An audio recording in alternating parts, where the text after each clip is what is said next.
Since embracing the Torah, I have discovered that upholding an unwavering trust in Yehovah's capacity and willingness to respond to my prayers is effortless. I have absolute confidence in the Bible's assurance that as long as I remain in covenant, I need not fret about anything because Yehovah will faithfully fulfill all my needs. Having unwavering faith and trust is relatively straightforward when everything goes smoothly. However, maintaining that same level of faith becomes incredibly difficult when life presents unforeseen challenges and plunges you into a situation where you feel powerless and uncertain. I can't help but wonder why it's effortless to have faith in good times, but demanding when facing adversity.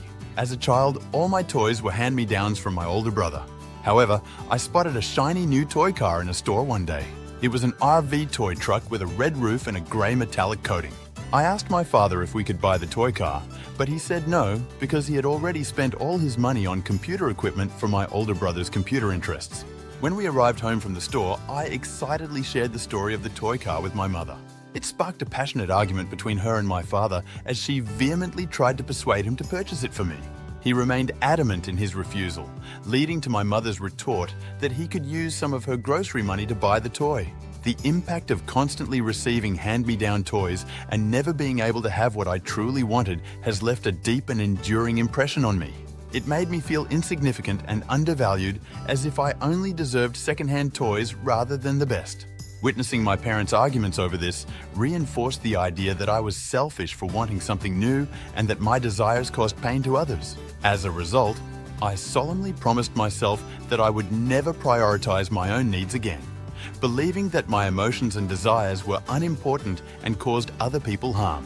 When I made that promise to myself, it felt like I was standing at a crossroads with 4 different paths stretching out, each representing a different aspect of my life. This feeling of vulnerability left me wide open for my narcissistic parents to take advantage of me, resulting in intense inner conflict and making it difficult to lean on Yehovah's constant support and provision during challenging times.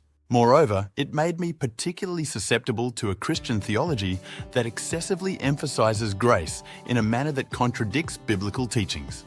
This experience also shaped me into a passive male, instilling a fear of fully embracing my identity as a man. Over time, I found it challenging to connect with my emotions, understand my wants, and express them.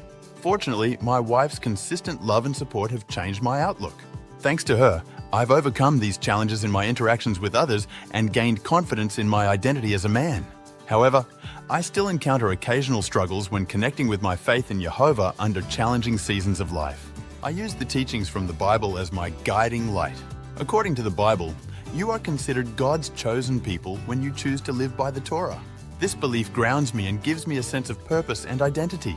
Just as my wife's unwavering love and support have profoundly influenced my interactions with others, I find validation in the fact that both she and God have chosen me. Their choice signifies the value they see in me, my thoughts, emotions, and desires. This assurance makes it easy to trust Yehovah, even when facing life's challenges. I reflected on a pivotal decision I made, vowing never to prioritize my own needs again. This vow stemmed from a belief that my emotions and desires were inconsequential and potentially harmful to others. Upon further contemplation, I realized that this perspective did not align with the teachings of my Christian faith. It's intriguing to consider the parallels between my personal commitment and the fundamental beliefs of Augustine and Luther concerning grace and sin.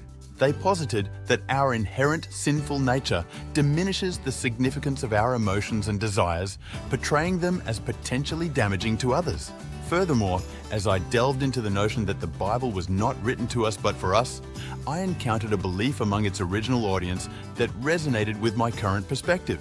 They firmly believed that they were chosen by God because they chose to follow Torah. This prompted me to ponder the influence of paternal figures on Augustine and Luther, both of whom had fathers similar to mine, while their opponent Pelagius had a more typical father. I couldn't help but wonder about the lasting impact of this familial background on their understanding of grace, God, and the Bible. The strong animosity harbored by both Augustine and Luther toward the Jewish community also gave me pause. I couldn't help but wonder how this deep-seated bias affected their interpretation and comprehension of the Bible.